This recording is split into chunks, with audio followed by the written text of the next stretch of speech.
Doctora Gloria Careaga Pérez. Es licenciada en Psicología por el Instituto Tecnológico de Occidente. Tiene una maestría en Psicología Social por la Universidad Nacional Autónoma de México y es doctorante en Estudios Latinoamericanos por la misma institución. Tiene la especialización en Población y Desarrollo desde el marco de los derechos humanos, con foco en salud y sexualidad. Algunos de sus artículos y libros publicados son Prólogo al libro Madres Lesbianas, una mirada a las maternidades y familias lésbicas en México, De joterías, tumbos y recorridos, Estigma, sexualidad y salud mental, Salud y estigma, entre otros. Vamos a ver algunos aspectos sobre la sexualidad y por supuesto vamos a relacionarlo con algunos de los elementos del género. Generalmente o en muchas ocasiones el género y la sexualidad se han incluso traslapado cuando se definen cuáles son las identidades de género, cuáles son las características que tiene el ser hombre o el ser mujer. Muchas veces se hacen alusión a algunos aspectos de la sexualidad. Entonces ha habido como un traslape entre estos dos conceptos y de ahí que me parecía interesante hablar sobre sexualidad y género hoy para ver cuál es el vínculo que existe entre estos dos elementos, pero sobre todo el tratar de profundizar en algunos aspectos de la sexualidad. Y podríamos decir, para empezar, pero cuando estamos hablando de sexualidad, ¿de qué es de lo que estamos hablando? La sexualidad en general está compuesta de tres grandes dimensiones: aspectos biológicos, aspectos culturales y la diferencia sexual. Estas tres grandes categorías podríamos decir que son lo que nos ayudan a comprender los elementos que están involucrados con las definiciones de las distintas prácticas, sentimientos, expresiones de la sexualidad. Pero, ¿y entonces cómo se relaciona la sexualidad con el género?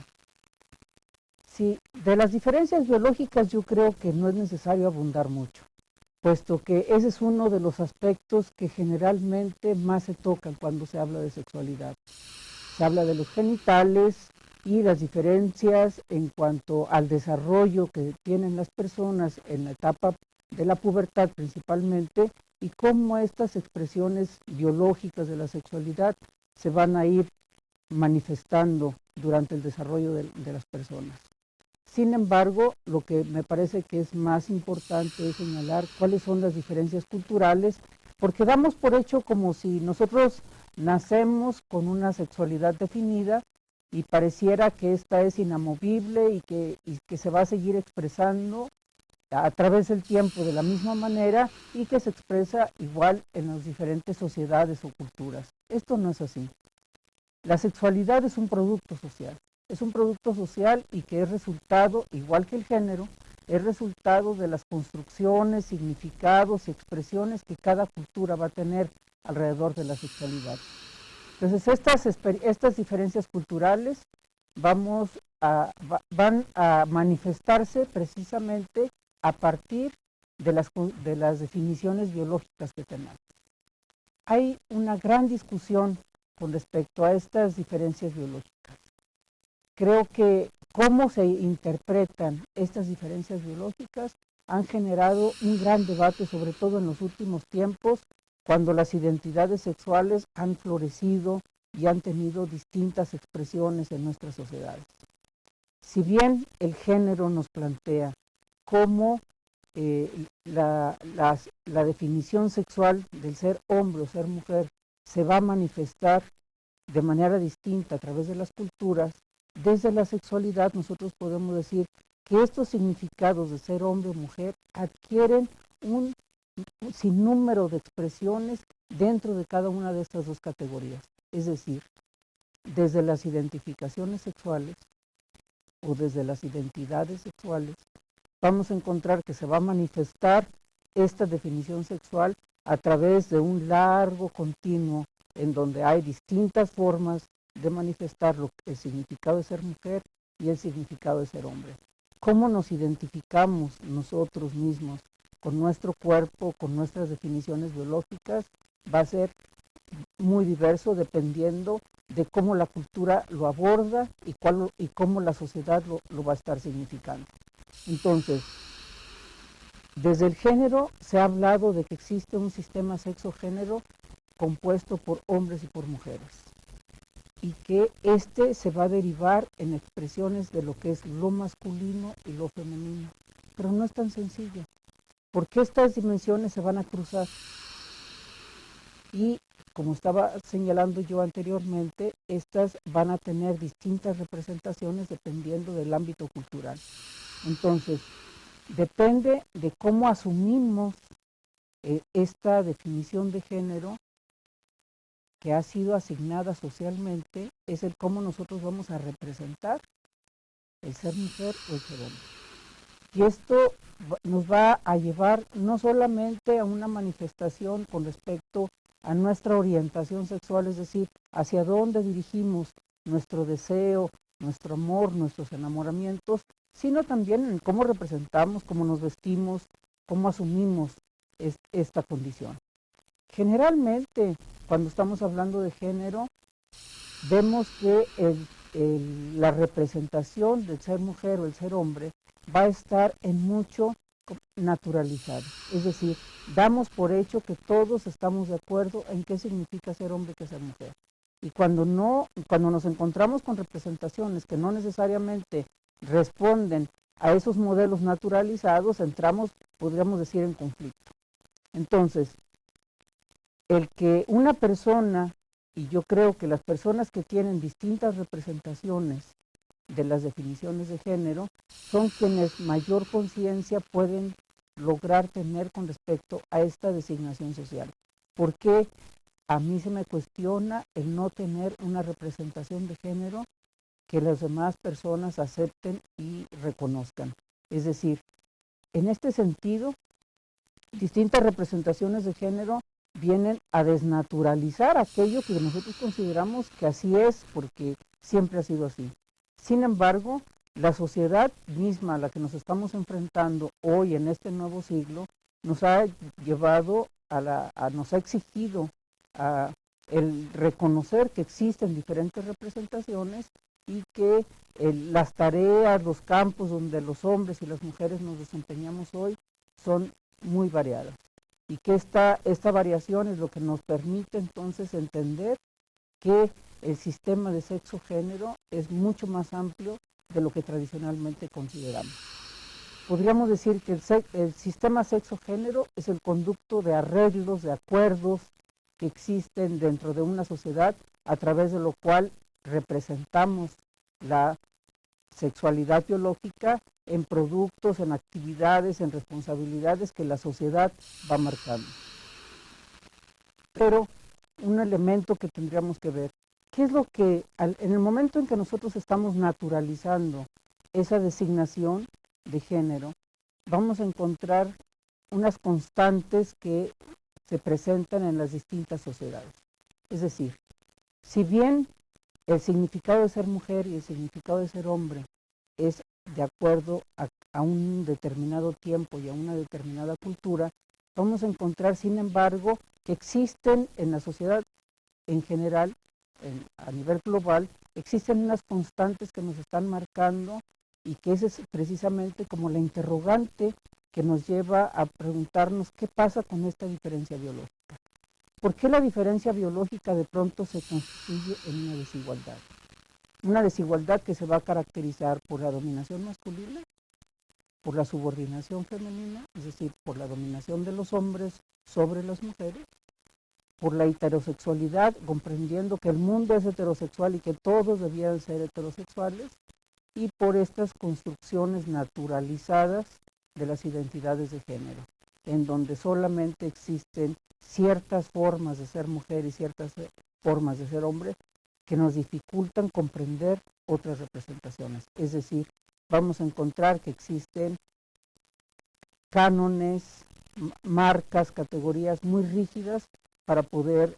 interpretar estas identidades. ¿Y a través de qué es que nosotros estamos haciendo estas interpretaciones? Bueno, precisamente las instituciones aquí juegan un papel muy, muy importante para la definición de estas categorías. Por una parte, el gobierno. El gobierno desde los tres poderes, porque generalmente cuando hablamos del gobierno pensamos solamente en el gobierno en la parte ejecutiva, pero las leyes y la impartición de justicia juegan un papel muy, muy importante en el cómo estamos nosotros interpretando y posibilitando el ejercicio de derechos, el acceso a todos los servicios y los recursos sociales para todas las personas. La religión, por supuesto, juega un papel muy, muy importante en esta definición también, puesto que marca de una manera definitiva qué es lo legítimo, cuál es la norma moral que debe seguir una sociedad. A pesar de que tenemos distintos sistemas de creencias dentro de una sociedad, generalmente existe un mandato religioso hegemónico que es el que va a regir para la mayoría de las personas. Pero no solamente estos dos grandes instituciones van a tener un peso, sino que también la familia, la escuela, van a estar jugando un papel importante en el cómo se van a reproducir estas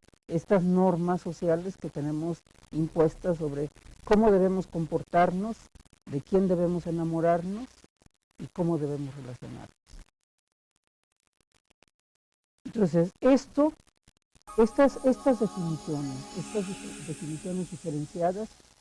han sido objeto de una diferenciación sexual muy, muy importante, donde muchas veces incluso ustedes habrán visto que hablamos de sexos opuestos,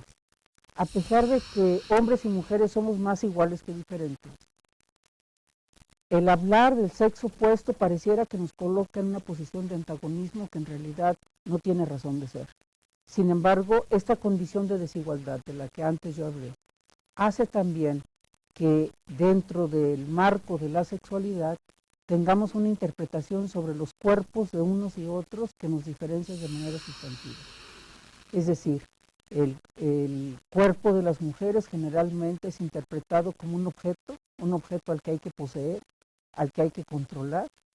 y el que es un objeto pasivo que está ahí a disposición de los hombres. Por el contrario, estas categorías van a ser exactamente al revés para los hombres. A los hombres, el cuerpo de los hombres es como el cuerpo de un sujeto, que es el poseedor, el que tiene la iniciativa, el activo. Y una cosa que a mí me llama la atención, sobre todo con respecto a la sexualidad, es que es un cuerpo con poco control, que es dominado por los instintos, por las necesidades sexuales, y de las cuales los hombres no tienen ningún control. Y esto a mí me parece como un punto importante para señalar, porque define de alguna manera cuál es la sexualidad que se espera que los hombres tengan, cuáles las acciones que se espera que los hombres tengan con respecto al ejercicio de su sexualidad. Y precisamente a partir de este planteamiento es que se desarrolla una propuesta feminista que viene a cuestionar el porqué de esta diferencia. Si los hombres y las mujeres somos más iguales que diferentes, ¿por qué nos colocamos como sexos antagónicos, como sexos opuestos y con un desnivel muy, muy, muy importante con respecto a la posición de uno sobre el otro? De ahí que el movimiento feminista, sobre todo desde los años 70, ha venido planteándose o posicionándose contra la heterosexualidad impuesta, reconociendo que existen distintas expresiones de la sexualidad. Se ha manifestado por la autonomía del cuerpo y por el derecho al placer. Y esto, dense cuenta que es algo muy, muy importante, porque pareciera que cuando estamos hablando de sexualidad, a pesar de que el placer es el fin último o el fin más importante de la sexualidad, casi nunca hablamos de eso. Ustedes verán cómo los programas de educación sexual generalmente se van al análisis precisamente de los aspectos biológicos, a la reproducción, a los perjuicios de una sexualidad irresponsable o inadecuadamente practicada, y no vemos qué es el centro que está en la sexualidad, qué es lo que mueve realmente el deseo sexual. Entonces, de aquí se deriva, de estos elementos de los que estaba señalando anteriormente, de esta diferencia entre hombres y mujeres, se va a derivar una concepción de la sexualidad masculina como una sexualidad impulsiva y eminentemente fálica, donde el centro del placer, el centro de la necesidad sexual se va a centrar exclusivamente en el pene. Y en las mujeres se va a concebir que las mujeres prácticamente no tenemos una vida sexual, no hay deseo y hay una gran pasividad. ¿Qué es lo que estas dos interpretaciones de la sexualidad de los hombres y de las mujeres ha generado generalmente en la vida cotidiana que todos vivimos? Por un lado es un gran desconocimiento, porque asumimos como que esa sexualidad que se ha calificado como la sexualidad masculina y que es la sexualidad legítima y reconocida, que es la que orienta la vida sexual de las personas, fuera realmente la que significa lo que es la sexualidad y lo que son las necesidades sexuales. Yo creo que, y hablo de desconocimiento porque yo sinceramente creo que ni los hombres ni las mujeres conocemos realmente qué es nuestra sexualidad, sino que hay un estereotipo que estamos buscando reproducir y que no nos llevamos, no buscamos romper con ese estereotipo, desnaturalizar esa forma del ejercicio de la sexualidad que nos ha llevado además a comportamientos sumamente discriminatorios que rechazan distintas expresiones, pero sobre todo que nos generan una gran confusión con respecto a nuestros propios sentimientos y una gran tensión con respecto al desempeño que tenemos en la vida sexual. Pero bueno, ahí podría yo decir que estamos hablando principalmente de qué es lo que pasa en las personas en su vida sexual. Sin embargo, yo estaba señalando que la sexualidad es un producto social, que es resultado de un proceso histórico que las sociedades han venido construyendo. ¿Qué me gusta? ¿Cómo me gusta? ¿Qué me llama la atención? Es resultado de lo que la sociedad nos ha ido mostrando, de lo que debemos sentir, de cómo de quién debemos enamorarnos y qué significa estar enamorado. ¿Cuál es mi deseo sexual y cómo yo represento ese deseo sexual? Entonces, hay una gran interpretación sociocultural tanto del género como de la sexualidad. Y aquí me parece que es importante señalar, la sexualidad necesariamente como una expresión más de la vida de las personas está matizada por el género, por supuesto, porque somos las personas quienes vamos a estar haciendo esta representación. Entonces, estas representaciones van a estar dadas precisamente a partir de las realidades sociales. Pero el hecho de que nosotros empecemos a mirar a la sexualidad como un hecho social nos lleva a nuevas miradas, otras interpretaciones, a ampliar nuestra perspectiva. Porque si nosotros somos sujetos sociales también, esta representación de la sexualidad se va a manifestar de distintas maneras en distintos campos. Yo podría decir que los abordajes más novedosos que tenemos ahorita sobre la sexualidad está precisamente dando un giro con respecto a mirar cómo la sexualidad se va a representar, por ejemplo, en el ámbito laboral. El hecho de que las mujeres hoy estemos presentes en la mayor parte de los espacios sociales lleva a que estas concepciones tradicionales de las que señalé anteriormente, de que se mire el cuerpo de las mujeres como un objeto, la presencia de las mujeres en todos los espacios sociales genera hoy, podríamos decir, en muchos sistemas de producción un distractor importante, porque los hombres no logran mirar a las mujeres como compañeras, sino que es un objeto sexual que está ahí y que está distrayendo el trabajo cotidiano que ellos hacían. Por otro lado, la presencia de las mujeres limita de alguna manera la expresión física, la expresión, incluso la expresión verbal que los hombres tradicionalmente tienen en los espacios exclusivos de los hombres. Y esto tiene que ver mucho con el lenguaje sobre la sexualidad también. Y estas incomodidades, por ejemplo, ahí estamos viendo como la sexualidad en el lenguaje, en la forma como los hombres se relacionan en los espacios exclusivos de hombres. Y ahora en el intercambio de los espacios entre hombres y mujeres, la sexualidad está presente Y entonces no es solamente un hecho de cómo nos enamoramos, qué sentimos, sino cómo los espacios sociales como el trabajo están enfrentando situaciones que tienen que resolver a partir de la sexualidad que está ahí inmersa en esos espacios. Por ejemplo, otro campo de la sexualidad y la economía, como el que estaba mencionando, tiene que ver con la migración. ¿Qué pasa con los sujetos que migran? ¿Qué reproducción o qué resignificación tienen con respecto a su propia sexualidad, a su vida sexual, a su relación con su familia, a partir de su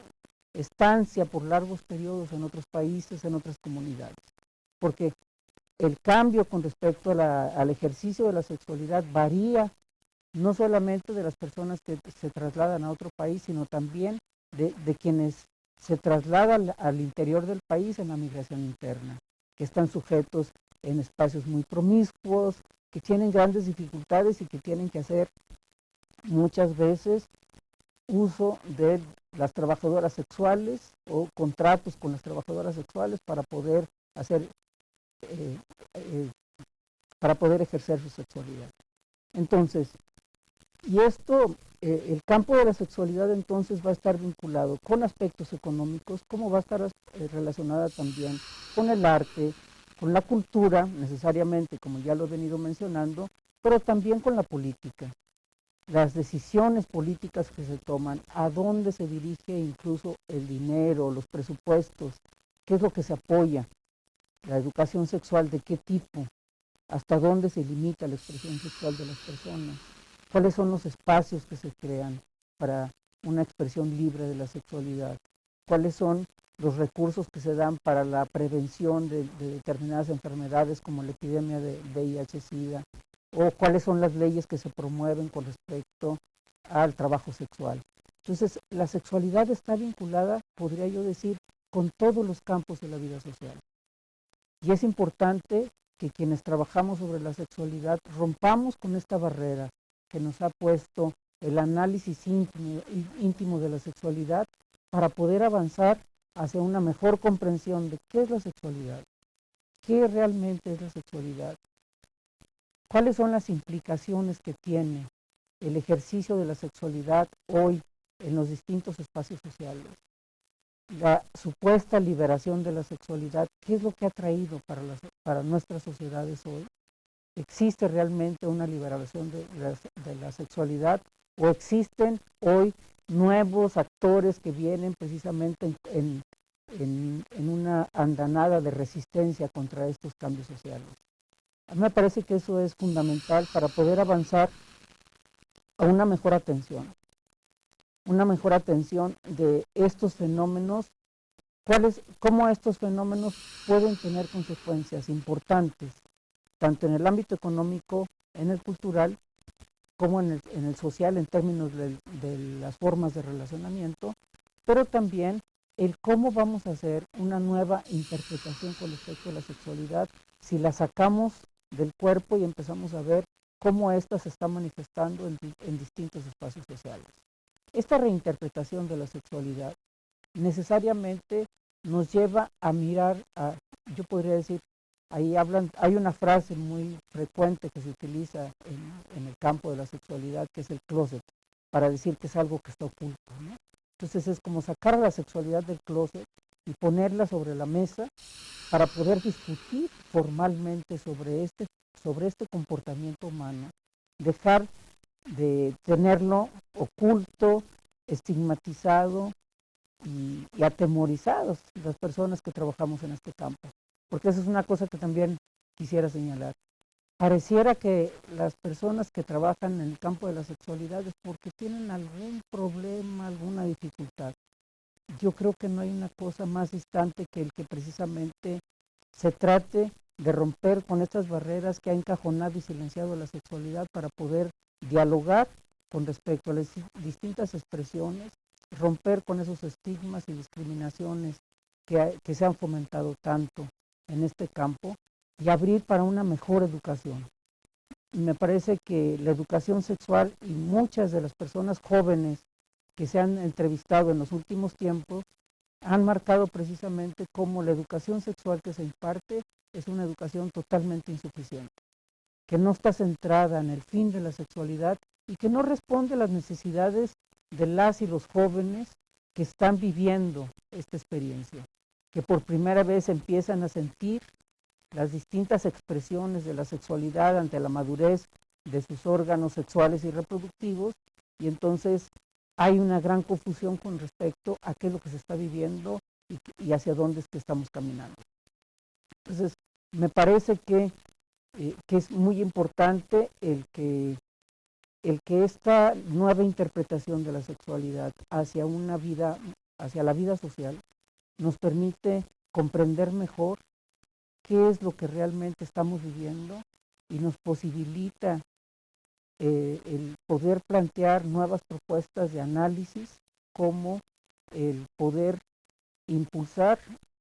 un campo muy, muy importante que está en debate en los últimos 5 años, que tiene que ver con el campo de los derechos humanos.